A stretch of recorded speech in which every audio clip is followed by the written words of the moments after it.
All right, good morning. Good morning. What is going on, everybody? It is your boy Tyler Gates, aka Tag Live 205, and we are here with another episode of Tag Live 205 on Millions.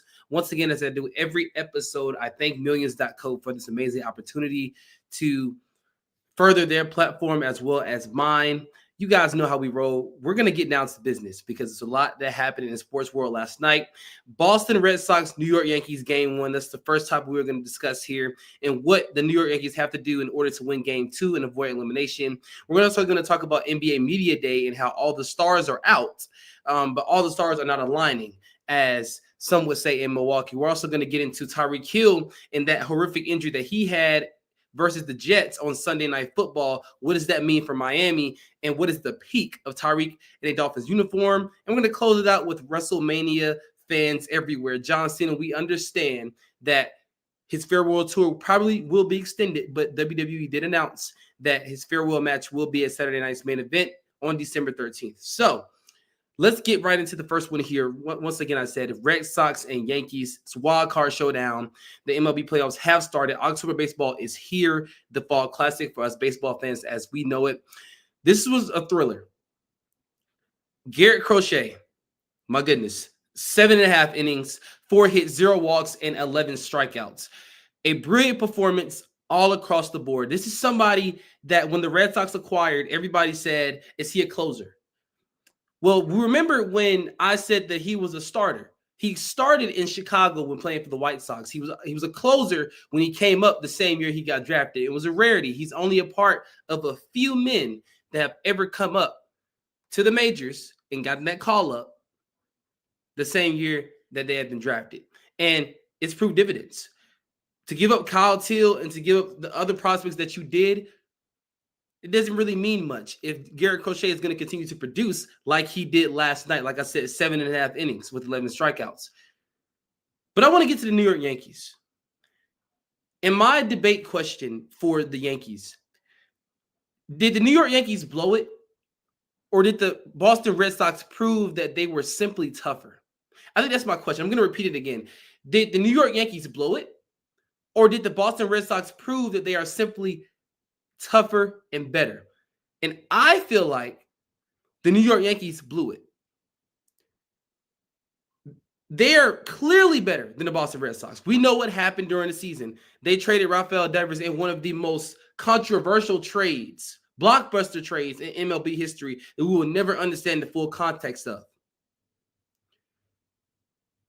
Furthermore, when you have Aaron Judge on your team, when you have Giancarlo Stanton on your team, when you have all these pitching names on your team like Max Fried from the Braves, Carlos Rodon, Garrett Cole, you have all these top-tier pitchers, but can't do anything with them. So now we're going to start looking at the management. Aaron Boone, Brian Cashman. Now we're going to start going into ownership. So we're just going to keep climbing up the chain of command to figure out what is the problem and the issue that the New York Yankees have in order for us to win a championship. They went to the World Series last year with Juan Soto. Obviously, we know he left for the rival Mets. But saying all this to say, you can lose any star you want in the Yankees. You just can't lose Aaron Judge. You can't lose Stanton. Obviously, we know that. If you lose those two, you will not even compete for you won't even be in the conversation for a World Series. You cannot let Boston, and they're young, and I understand Boston is good. They have all of their top-tier prospects that we've seen over the years, Marcelo Meyer, Brian Bello, Rafaela. All these guys are up. All of these guys are up, and they're playing at such great levels. Now, the Yankees did have the lead, and they did blow. Like I said, they let the Boston Red Sox come back late. And Aroldis Chapman shut the door. Who else but Aroldis Chapman would shut the door on the Yankees in game one? That's why I love the storylines between the Red Sox and the Yankees. That's why I love players going from Red Sox to Yankees and Yankees to Red Sox, because this is the oldest rivalry in baseball, and it will continue to be the best rivalry in baseball. As a Braves fan, I would love to say the Phillies or the Mets for us, obviously. I think the Marlins are more of a rival to us than the Phillies or the Mets. You have the Astros, you have the Rangers, you have the Twins, and the Royals. They've had some chippiness. The Reds and the Pirates, we obviously know about that one. But what can Game 2 bring? And I want to get into this. What can Game 2 bring for the New York Yankees to avoid elimination? Carlos Rodon is pitching. I'm going to read the stats to you. He is 18-9 in the regular season. 3.09 ERA. It's decent. Anywhere below a 3 is an all-star, in my opinion. Anywhere above 3, you can still be an all-star, but it really all depends on what team you play on and what market you're in. We all know about the small market, big market talk. We all know about it. And the competitor on the other side, Brian Bello, 11-9, a 3.35 ERA. Brian Bello is 23 years old. Carlos Rodon is in his 30s and still doing this. I don't know how he still is. But the strong setup that I have for Game 2, if the Yankees get eliminated in the wild card by the Boston Red Sox of all teams, are we looking at one of the most disappointing seasons in franchise history for the New York Yankees? Yes. Absolutely. 100%, no question about it. You cannot get eliminated in the wild card when you have Aaron Judge. You cannot get eliminated in the wild card when you have Giancarlo Stanton. You cannot get eliminated in the wild card after you just went to the World Series the year prior. People, we have to understand. We have to give flock to the New York Yankees sometimes. There has to be a certain point where we have to stop blaming other things and start blaming the players and start blaming the people in the organization for not doing their jobs. Obviously, we know the players on the field cannot control what's going on in the office and vice versa. But the New York Yankees have been a top-tier organization ever since their existence. And they're going to continue to be one because one of the most storied franchises in baseball history, Babe Ruth, A-Rod, Jeter, I can go on. They breed Hall of Famers. They breed legends. So don't be surprised if Anthony Volpe turns out to be a Yankees legend. Don't be surprised if the Martian, Jason Dominguez, turns out to be a great Yankees outfielder. Don't be surprised if Spencer Jones doesn't get traded and he turns out to be a great outfielder in the heir apparent to, I don't know, Giancarlo Stanton. And they should rebuild. That's the second question. They should rebuild. They should I'm telling you guys, they should contemplate rebuilding this organization if they lose this year. Because this is the last year, in my opinion, that I feel like now is the time for the Yankees to win. And we cannot give them any more leeway. We can't give them any more chances. They're too good of a team. They're too good of a team. And speaking of big stars and big problems that we need to solve, let's go straight to NBA Media Day, shall we? I want to get into Kevin Durant. I want to get into the Houston Rockets. I want to get into, obviously, my Atlanta Hawks and Trae Young and the contract extension situation. We're going to break all of this down. But the big headliner, in my opinion, which Media Day storyline actually matters? Championship talking Nick Land, Trae Young's contract extension, pressure on Milwaukee, or is New Orleans for real this year? Those are 4 storylines we have to pay attention to. And to the naked eye, the pressure on Milwaukee is the one we must zero in on. Giannis Antetokounmpo has come out many times and said what people have already been saying. Get me some help. Now, I don't agree with what the trade deadline brought last year. Obviously, you guys know. You cannot trade Chris Middleton, the guy that helped you get a championship, and tell me that Giannis did not have everything to do with approving that trade. Now, I thought that was just downright uncalled for by Giannis and the Milwaukee Bucks to trade Chris Middleton. If it had not been for Chris Middleton, Giannis wouldn't have a ring. He would not. As great as Giannis is, he needs help. Every great player has help. Michael Jordan had Pippen. LeBron, we can name all the teammates he had. Kyrie Irving, Chris Bosh, Dwayne Wade, Kevin Love. Now has Luka Doncic. It is literally a setup by Giannis to say, the pressure is on you now. It's not on me. The pressure is on you to produce the talent around me.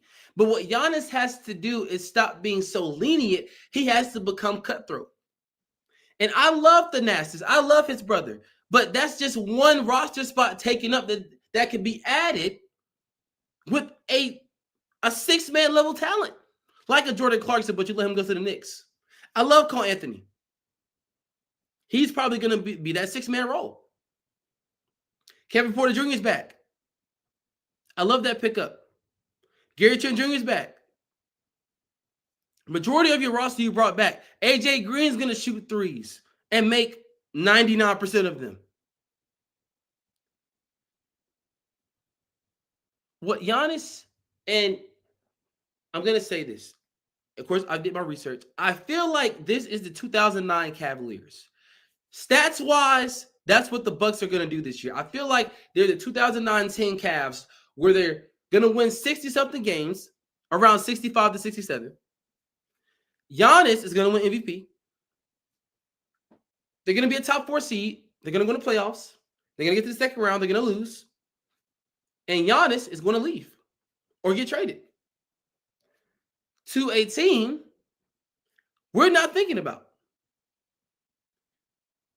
And then what's going to happen is Milwaukee's going to be forced to rebuild their organization. Doesn't that sound familiar to when LeBron's last year in Cleveland was? 2009, 2010? Sounds eerily familiar, doesn't it? How everything just fell that summer. We didn't think he was going to leave Cleveland. We thought he's taking meetings. Okay, he's taking meetings with New York. He's taking meetings with Philadelphia. He's taking meetings with the Brooklyn Nets. We remember the summer. Jay-Z even tried to pitch. We remember. We didn't think he was going to Miami. Once Chris Bosh said that he was signing with Miami verbally on ESPN, we knew LeBron was going there. Hence the decision on live television. So, Giannis won't have a decision on live television. We're going to see Giannis's decision via Shams Charania. That's who we're going to see. His decision is not going to be nationally televised. It's going to be via Shams. A tweet that says, breaking news. The Milwaukee Bucks are finalizing a deal to trade all-star Giannis Antetokounmpo to fill in the blank. That's exactly what's going to happen. And my hot take is, do we believe that this is the farewell year of King James? I do. He hasn't said it yet. He hasn't come out. But I firmly believe that this year is LeBron's last year. It's year 23. He wears the number 23 because of Michael Jordan. Let's clear that up. LeBron is his second greatest player of all time behind Michael Jordan. LeBron does things on the business side to not be compared to Michael Jordan. Michael Jordan has his own brand of shoes. LeBron eventually will have his own brand of shoes. He has the King James shoe brand under Nike. But I feel like LeBron is going to break separate or break off from Nike, but it's still going to have Nike logo on it. So, what LeBron has done over his career, we cannot indicate enough that he is the GOAT or the second greatest player of all time. He's the GOAT. He's the GOAT of this era, no doubt about it. You can't name me one player that's close to him.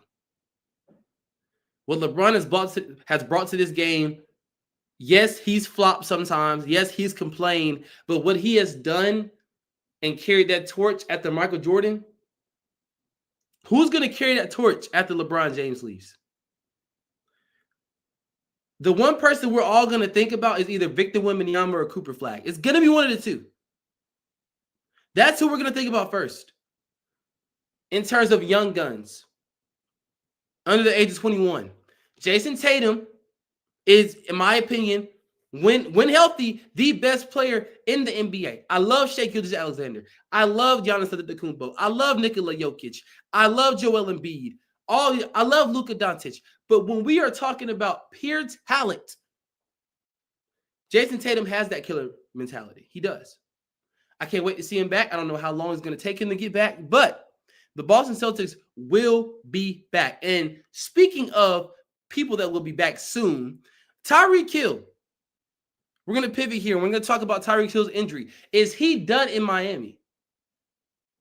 I don't think he's fully done in Miami, but I do believe by his reaction and how he was screaming, yes, because we can lip read, it sounded like to me he didn't want to play for the Dolphins anymore.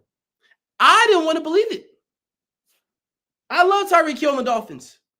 I do. When he left Kansas City, I jumped for joy. Obviously, we know Patrick Mahomes is just immortal, and he found a way to win the Super Bowl without him. But to contradict that, he's a very happy man that he got hurt. And that's never good. That is never good. Like I was telling my great friend Austin, shout out to Twig Sports on Millions as well, I was saying that the Dolphins' Super Bowl hopes lean on the legs and the speed of Jalen Waddle and Tyreek Hill. Let me repeat that for you. I said in an interview with Austin, if you guys watched it, the Dolphins' Super Bowl hopes are leaning on the legs of Tyreek Hill and Jalen Waddle. Now they only have one to two. I feel like Jalen Waddle needs to break out if they even want to smell the playoffs.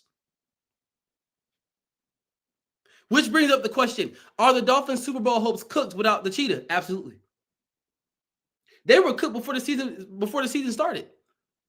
They were cooked before OTA started, before training camp, before preseason. Tua, and this Tua experiment has about run its course in a lot of people's eyes. Mike McDaniel as well. And I love Mike McDaniel. I would take him on my coaching staff for the Atlanta Falcons right now. I would.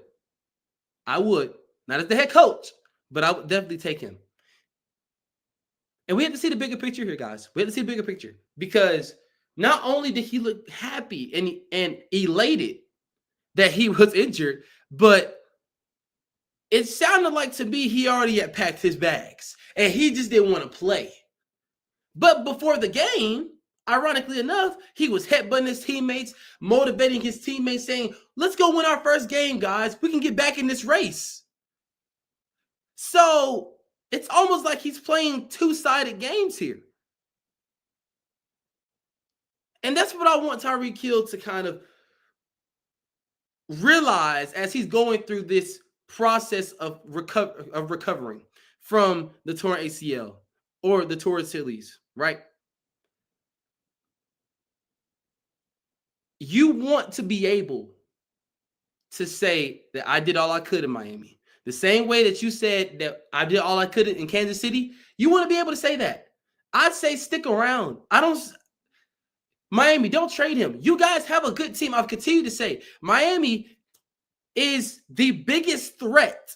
When healthy, we're not going to sit up here and act like any other AFC team other than probably Baltimore. Defensively, Miami, when healthy, Chop Robinson, Bradley Chubb, they are the biggest threat to the Mahomes kingdom. Literally. Now, I understand they can't win a game in the cold, but I'm going to continue to repeat this. If the Dolphins can get healthy enough, yes, they're going to miss Tyreek Hill, and they can somehow sneak in the playoffs. Do not be surprised if they win a game. Do not be. This season is obviously a wash. But if they can somehow make the playoffs, that'll be good too. But this season is a wash. They should be preparing for the next entity of Dolphins football. Quote that for me. This season is a wash. They should be preparing for the next entity of Dolphins football. Tua has got to go. I would even pick up the phone for Jalen Waddle, maybe. All my young guns on defense, Jalen Phillips, keep them. You have Micah Fitzpatrick after you traded Jalen Ramsey. So let's take it slow. But don't forget that the reason why Miami is in this position is because of Chris Greer and Stephen Ross. Like I just said about the Yankees, we have to go all the way to the top. We have to look at the chain of command and go down the ladder. But it starts at the top. It starts at the top. If you want a school to be ran, how do you think it's going to be operated? And how do you think it's going to be operated in the way that people want to see it ran? It starts with the principal, then the vice or the assistant, then the administration, then the faculty. Everybody has to be on the same page. From the ownership to the general manager to the front office to the head coaching staff, offensive coordinator, defensive coordinator, quarterback, wide receiver. Everybody has to be on one accord if that has to work. And Miami is not on one accord because everybody is doing their own thing. They're worried about the limelight of the city instead of worrying about winning a Super Bowl. Focus on the next entity of Dolphins football because this one is over. It is completely over. And lastly, speaking of things being over, John Cena's final match. Now, this is a sad topic for us WWE fans, especially me, growing up with John Cena action figures and John Cena wristbands. Being a WWE super fan in general, this is sad for me. Saturday night's main event, December 13th in Washington, D.C., that is where it will be nationally televised at. You can watch it, obviously, on Netflix. You'll be able to watch it on Peacock, I believe, as well, and on the ESPN app. So take advantage of that. Go grab your tickets if you want to go on WWE.com. The link should be down below in the description. And remember, we don't ever want to discount John Cena's legacy. The Mount Rushmore for me of wrestlers, I'm going to put John Cena at number 1. The never seen 17, Ric Flair only has 16. Ric Flair has the Sweet 16 of championships. The never before seen 17. The never seen 17 is what John Cena accomplished. 17-time world champion. That's hard. It's hard to accomplish. Triple H put John Cena over and let him go out in style. We obviously know that Triple H has some type of vendetta towards John Cena, because they've been great rivals over the years. We all remember WrestleMania. We remember when John Cena made Triple H tap out.